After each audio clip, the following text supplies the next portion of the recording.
Bonjour tout le monde. Voici la deuxième capsule de votre chapitre 2 portant sur les triangles semblables. Donc, euh, les triangles semblables, le moyen de reconnaître qu'on travaille avec eux, c'est qu'il y a toujours un grand avec un petit triangle. Puis à ce moment-là, pour être capable de dire que deux triangles sont semblables, ça nous prend trois paires d'angles congrus ainsi que trois paires de côtés homologues proportionnels. Donc, pour ce qui est des trois paires d'angles congrus, c'est relativement simple. Vérifiez vos trois paires d'angles.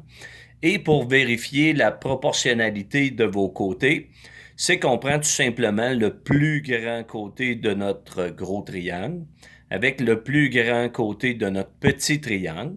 Et en prenant un divisé par l'autre, exemple 12,2 divisé par 6,1, on a un rapport de similitude de 2. Après ça, on ramasse le moyen côté du gros triangle avec le moyen côté du petit. Et 8,6 divisé par 4,3, on a encore un rapport de similitude de 2.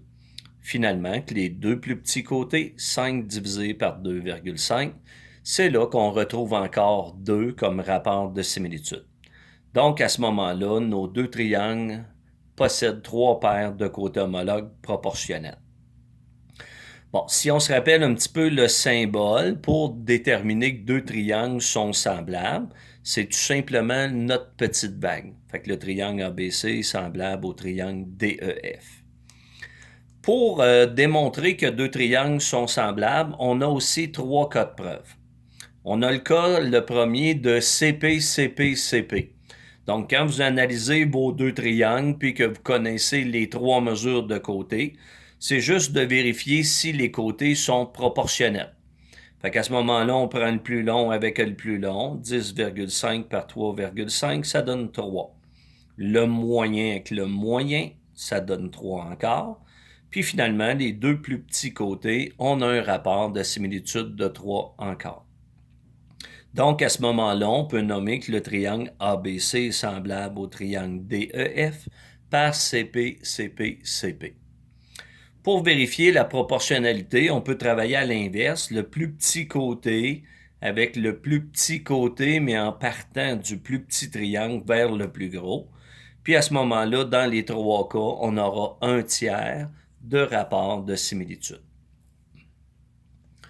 Bon, dans le deuxième cas de preuve, qui est CP-ACP, encore là, il faut faire attention, il faut que l'angle soit situé entre les deux paires de côtés homologues proportionnels. Donc, dans l'exemple ici, on a un angle de 40 entre deux mesures de côté données. On se doit de vérifier si c'est proportionnel. Donc, 7 divisé par 3,5, le plus long que le plus long, ça donne 2. Et 6 divisé par 3, ça donne 2.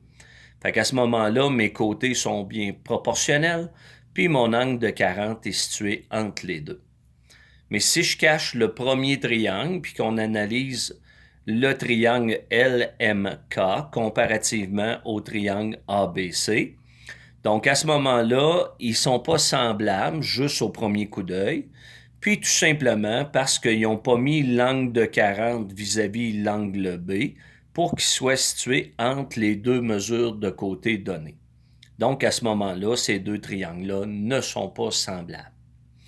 Finalement, le dernier cas de preuve, c'est le plus simple, c'est par AA.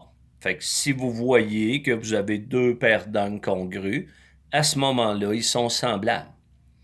Aussi, n'oubliez pas qu'à partir de deux angles, on peut récupérer la troisième mesure d'angle avec la somme des angles de triangle qui est égale à 180. Finalement, dernière mission de cette section-là, nous avions à l'occasion à trouver des mesures manquantes. Donc, à partir du rapport de similitude, on est capable de trouver des mesures manquantes. Et dans l'exemple suivant, on se doit de trouver la mesure du segment BC, c'est-à-dire le côté qui est ici. Donc, de là, sachant que les deux triangles sont semblables par AA, parce que mon petit triangle ABC a un angle de 70, et le gros triangle ADE a aussi un angle de 70, et que l'angle A est commun aux deux, c'est garanti par AA qui sont semblables. Donc, à ce moment-là, on peut récupérer le rapport de similitude avec une paire de côtés homologues. Fait que si on prend de A à E, on additionne 3,6 à 1,8, ça nous donne un côté de 5,4. On le divise par son côté homologue qui est 3,6 et de là, on a un rapport de similitude de 1,5. Fait que de là, on est capable de partir de DE, qui est le côté homologue à BC.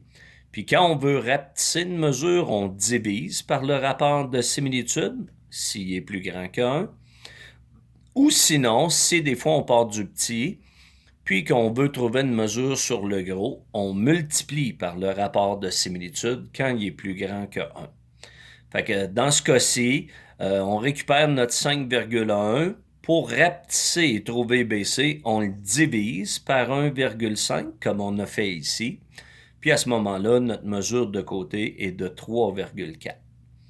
C'est sûr que si on nous demande une mesure d'angle, l'angle BCA comme ici, BCA lui, son angle homologue vaut aussi 48.